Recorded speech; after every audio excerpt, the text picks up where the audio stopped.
Imagine standing alone at dawn on a windswept hill in southeastern Turkey, your hands pressed against the cool limestone of a T-shaped pillar that towers 5.5 meters above you. The stone is carved with foxes, scorpions, and birds, so lifelike they seem to stir in the first light. You can feel the precise edges where ancient hands shaped them, the weight of 20 tons balanced perfectly in a perfect circle. And in that moment, the realization hits you like cold water.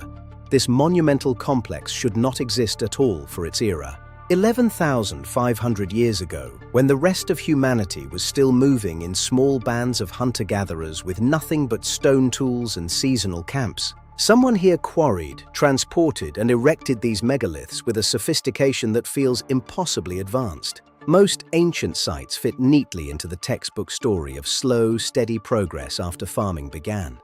This one quietly shatters it. The closer you look, the louder the explanatory tension becomes.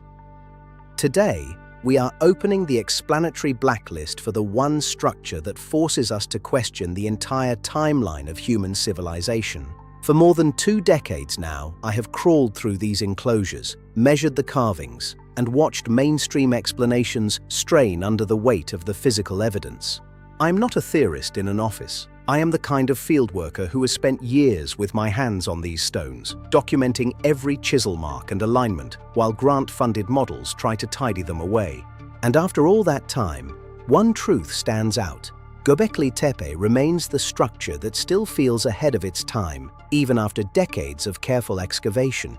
It is the ultimate blacklist example in ancient monumental engineering because every layer of data only deepens the mystery instead of resolving it.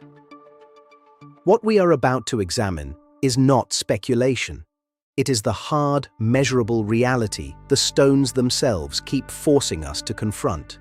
For generations, textbooks and most archaeologists have taught a single clean sequence: complex monumental architecture, organized labor, symbolic art, and large-scale stonework only appear after the Neolithic Revolution. The story goes that agriculture, settled villages, pottery, and eventually metal tools first gave people the food surplus and technological base needed to build big. Hunter-gatherers, the reasoning runs, were simply too primitive, too mobile, and too resource-poor for anything like this.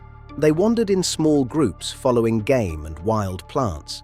They lacked the social hierarchy, the storage systems, and the spare manpower required to move 20-ton blocks or coordinate hundreds of workers year after year. Civilization, we were told, began when people stopped roaming and started farming. Only then could they afford the luxury of temples and monuments.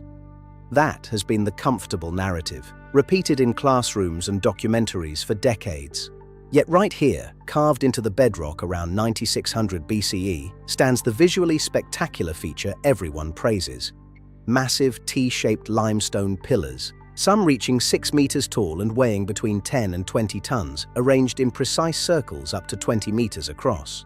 The central pair in each enclosure towers over the rest, while the surrounding ring of pillars faces inward like silent guardians. Every surface is covered with sophisticated animal reliefs and geometric symbols, executed in high relief with a confidence that belongs to much later periods. All of this was erected when humans were still nomadic foragers. There is no evidence of farming or permanent settlements anywhere nearby. The people who built it had no wheels, no draft animals, and no metal tools. They were living exactly as the textbooks say hunter-gatherers should have lived: lightly, seasonally, without the infrastructure that supposedly makes monumental architecture possible. And yet here it is, standing in perfect circles, demanding an explanation. The deeper you go into the engineering and logistical details, the more uncomfortable the picture becomes. These pillars were quarried from the local limestone plateau just 100 meters away, using nothing but flint points to peck out the shapes, then levered free from the bedrock.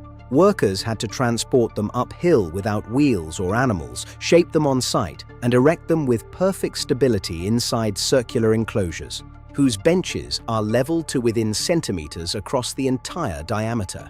The central pillars are aligned with astronomical precision in some cases, while the carvings, foxes, scorpions, cranes, boars, snakes, vultures, and abstract H-shaped symbols form a sophisticated symbolic program that repeats across multiple enclosures. And then there is the final, almost incomprehensible act.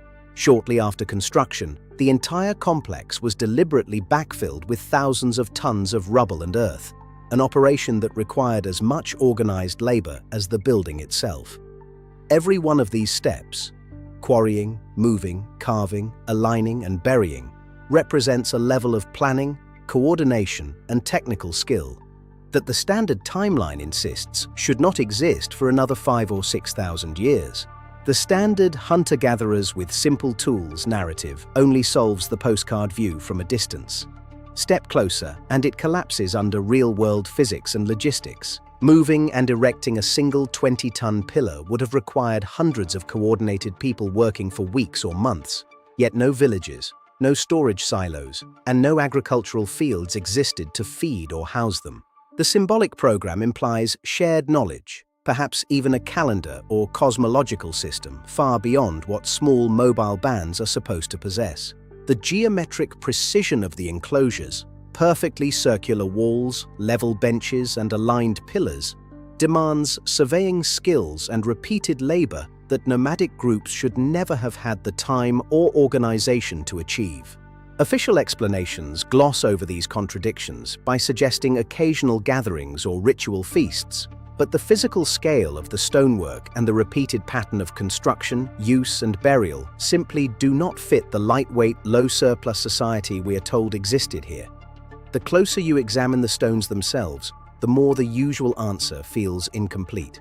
The strongest evidence comes from the measurable, on-site facts that peer-reviewed excavations by the German Archaeological Institute have documented for decades. Radiocarbon dates from charcoal in the mortar, and animal bones lock the main enclosures firmly between 9600 and 8800 BCE. Three-dimensional laser scans and photogrammetry reveal sub-centimeter precision in pillar alignment and carving depth across distances of many meters. More than 200 pillars have now been identified through geophysical surveys, meaning the total volume of stone moved exceeds anything else known from this period. There is still no evidence of contemporary domestic structures or farming within dozens of kilometers during the peak construction phase. And the repeated pattern, build the enclosure, use it, then intentionally backfill it with rubble and start again, has been confirmed layer by layer. These are not theories. They are the hard data from decades of careful, peer-reviewed work. Yet even the excavators acknowledge that these facts have never been fully reconciled with the pre-agricultural timeline. The stones keep delivering the same quiet verdict. This should not have been possible. What this one structure forces us to reconsider is nothing less than the entire sequence of human civilization. Monumental architecture and complex symbolic thinking may not have followed agriculture. They may have come first, possibly driving the invention of farming rather than the other way around. Perhaps the need to gather large groups for these projects created the pressure that eventually led to domestication of plants and animals. Perhaps the organizational knowledge required to plan and execute such works represents capabilities, technical, social, or conceptual, that the comfortable historical narrative still cannot accommodate. Göbekli Tepe quietly suggests that history may be less settled than we were taught, that certain sites belong in a different category from ordinary ruins. The explanatory tension only intensifies the longer you stand among the pillars.